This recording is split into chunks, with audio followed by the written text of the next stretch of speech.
It all began in England. No, not the founding of the United States, but the creation of the first railroad engine in 1804. It was inspired by Oliver Evans' first steam-powered boat from earlier that year. These two innovations would soon lead to the great awakening of a new era of transportation in the 1800s. The first railway in the United States was the Granite Railway from Quincy, Massachusetts to Neponset River in 1826. It eventually moved to New York, New Haven, and was used to carry large amounts of stone to different places. The next railroad was the B&O Railroad, linking 13 states in 1827. It was used for transportation in the great need to link northeastern cities to west of the Ohio River. You say, I'm going to lay this brick as perfectly as a brick can be laid. Yeah. And you do that every single day, and soon you have a wall. As more and more attention drew to the railroads over the years, in 1845, Asa Whitney presented to Congress a plan to create a railroad from the Mississippi River to the Pacific. The United States didn't own California until 1850, but the plan began in 1863. The current president signed the bill and pushed through Congress with the help of Theodore Judah. The construction of a transcontinental railroad would be built by two companies, each being granted ownership of the land they used in their construction. The Union Pacific would start from the east, while the Central Pacific would begin in the west.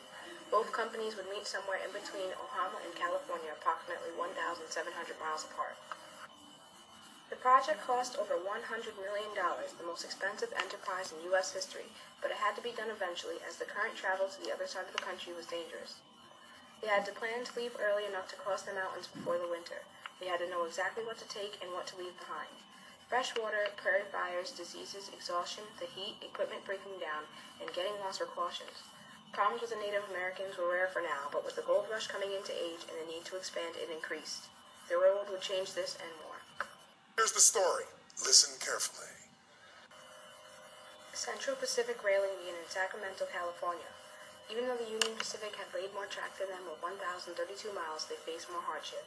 In 1865, they experienced a shortage of laborers and began to hire Chinese workers from the 60,000 that came into the gold rush years earlier. Later that year, they reached the Sierra Nevada, and it seemed impossible to hand-drill 12 tunnels, getting only inches a day. In 1866, a nitroglycerin explosion destroys a Wells Fargo office in San Francisco, inspiring the laborers to use it on the mountain. They worked harder and faster than the Europeans, and for less pay.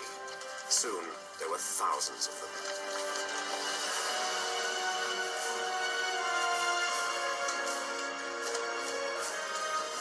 They are a great army, laying siege to nature in her strongest citadel. The rugged mountains look like stupendous anthills. They swarm with Chinese workers tunneling, wheeling, carting, drilling, and blasting the... About 150 men died on the job, and a small number from smallpox in Nevada. Workers who got little glory worked in danger for $1 a day. Avalanches and accidents and enduring brutal winters were faced. They worked from sunrise to sunset and spent their Sundays washing, gambling, and smoking. The only tools available to them were two-wheeled dump carts, wheelbarrows, axes, ropes, blasting powder, nitroglycerin, and mules. In 1866, Congress raised the stakes. The initial 150 miles east became a competition. The railroads would get loans and land for the entire track they built. In 1867, the work simmers down in the west as the workers began to demand better wages and shorter hours. Their diet was dried fish, dried fruit, vegetables, salted cabbage, crackers, sweet rice, dried bamboo, chicken, and tea. Because the tea was made with boiled water, it helped to keep them healthy. The other workers drank water straight from rivers and streams and sometimes were contaminated.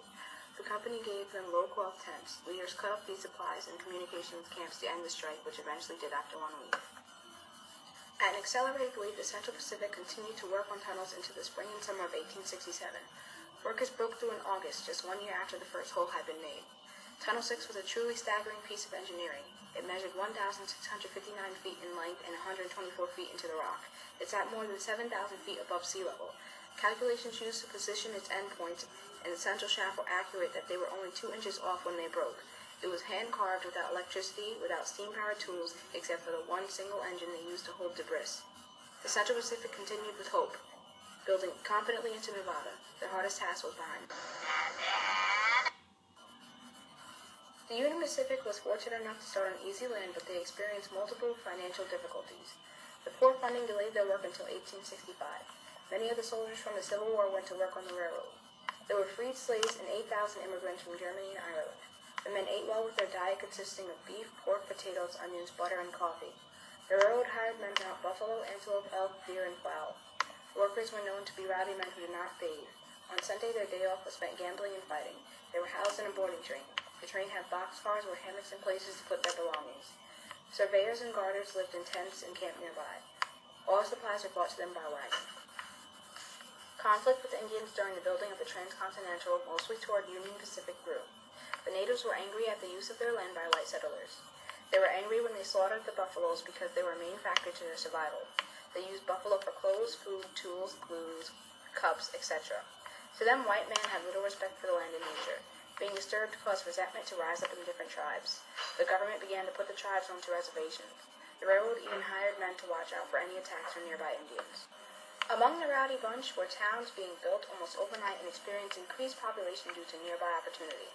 These were called boom towns, and as the rails were built towards the west, they popped up and disappeared into ghost towns, barren and less in demand. Gambling houses, dance halls, brothels, and saloons sprang up from wood or canvas. Merchants and entrepreneurs trailed after the railroads as a great opportunity to make money off the idle laborers who found little entertainment without liquor.